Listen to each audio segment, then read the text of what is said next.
This video will discuss centroid and placeholder location data in FUDSChem.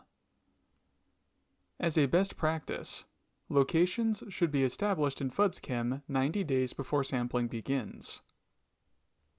If final data, such as coordinates and elevations, is not available prior to sampling, then you can submit approximate values for the time being.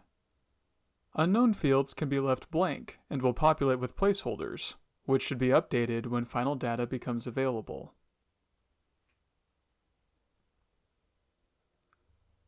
To better visualize the process, let's first go to Reports, Data Validation and Submission Reports, Electronic Data Specification, Fixed Width. Choose Location Definition as the electronic data type. Click View Report. This report shows the various fields that are included in a location definition file. If we scroll to the bottom, we can see that one of the fields is LocID status. It indicates whether the location has been finalized or still has placeholders that need to be addressed. Next, to enter location data, go to Tools, Data Submission.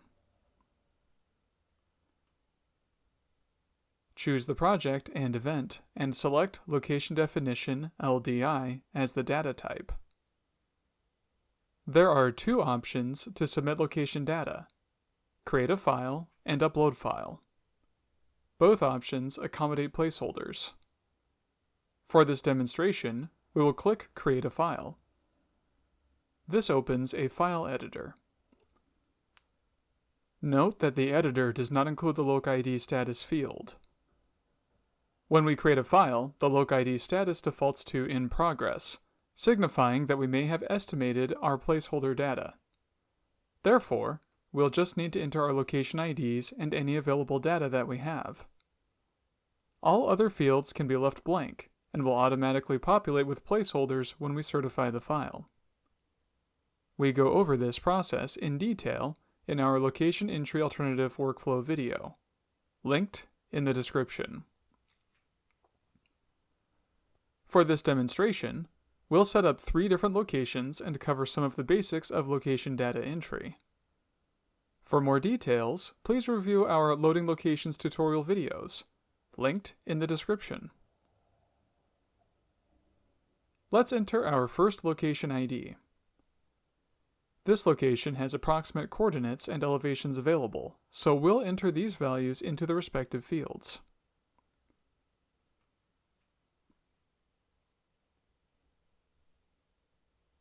We'll set the coordinate method and elevation method to estimated.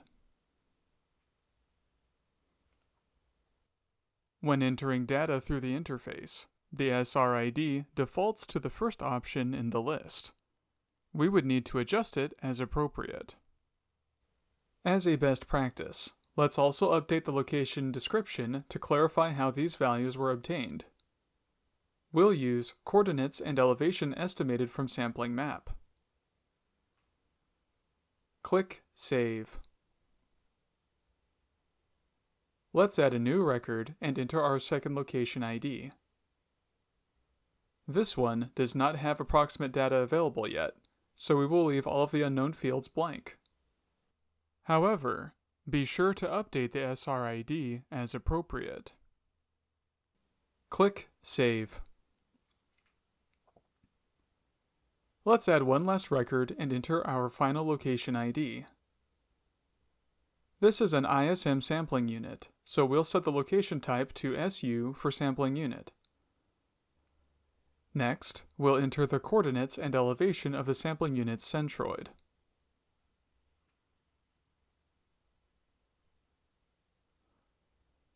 We will set the coordinate method and elevation method to centroid.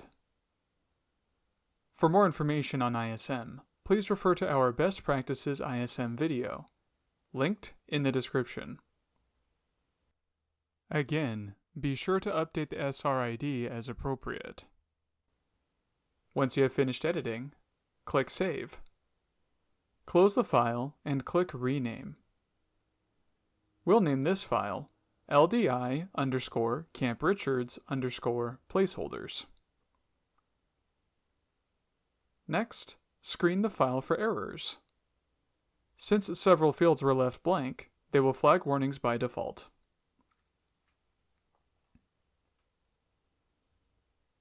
Click the number of errors or warnings to access a report.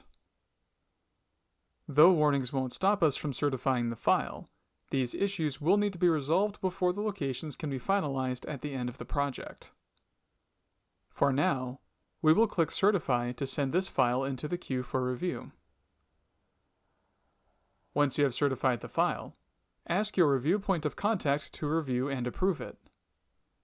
Depending on your district, this may be someone at the Corps or at Synectics. We will go ahead and approve the data and see what placeholders are applied. For details on reviewing location data, please refer to our Location Definition Review tutorial video, linked in the description. Once the data is approved, go to Reports, Location Definition Information. Fill out the drop-downs and click View Report.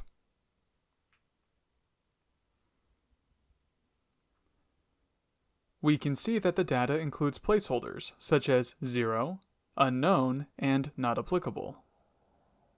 On the far right, we can see that these locations have a LocID status of in progress. As the project progresses, we will need to update placeholders and change our LocID status to final. We go over this process in our Updating Location Information tutorial video, linked in the description. At the end of a data usability assessment, location data is migrated to the FUDSChem database, which is the database of record behind the USACE firewall. Only location data that is free of placeholders and has a LocID status of final can be migrated to FUDSChem. Centroid data is acceptable for ISM locations, though we would need to be careful that centroids do not appear for any other location type. To check for centroids and placeholders, go to Reports, Location Migration. Fill out the drop-downs, and click View Report. This report lists all of the locations that are associated with chemistry data for the selected event. It highlights suspect values for key fields identified by the EMCX. We cover this report in detail in our location migration video, linked in the description.